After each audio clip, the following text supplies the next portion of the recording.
Boldness in Witnessing, Acts 4:11-19. By Pastor John Frederickson.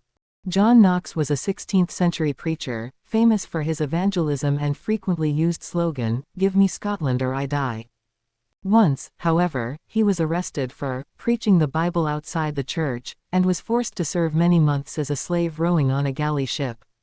With his spiritual maturity and prayer deepened by his time of slavery, he returned to boldly preach Christ, regardless of the consequences.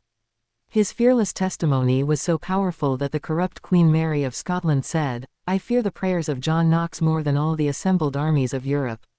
We need this kind of boldness and resolve in witnessing even today.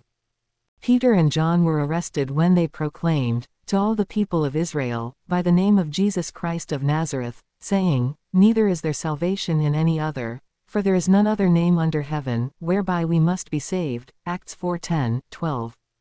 When the corrupt spiritual leaders of Israel saw the boldness of Peter and John, and perceived they were unlearned and ignorant men, they marveled. And they took knowledge, they had been with Jesus. Acts 4:13. Then Peter and John were commanded, not to speak at all or teach in the name of Jesus. Acts 4:18. But regardless of the consequences, they refused to stop sharing the gospel.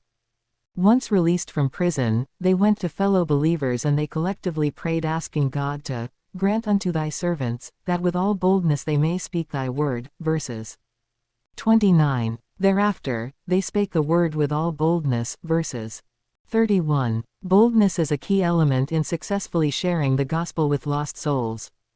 Paul told the believers at Thessalonica, "We were bold in our God to speak unto you the gospel of God with much contention." I Thessalonians 2:2. But where did this boldness of these men of faith come from? For both Peter and Paul, it came directly from prayer, specifically asking for boldness. The Jewish saints asked God for boldness, Act 4:29, and Paul asked the saints at Ephesus to pray for him, "That utterance may be given unto me, that I may open my mouth boldly to make known the mystery of the gospel." Ephesians 6:19.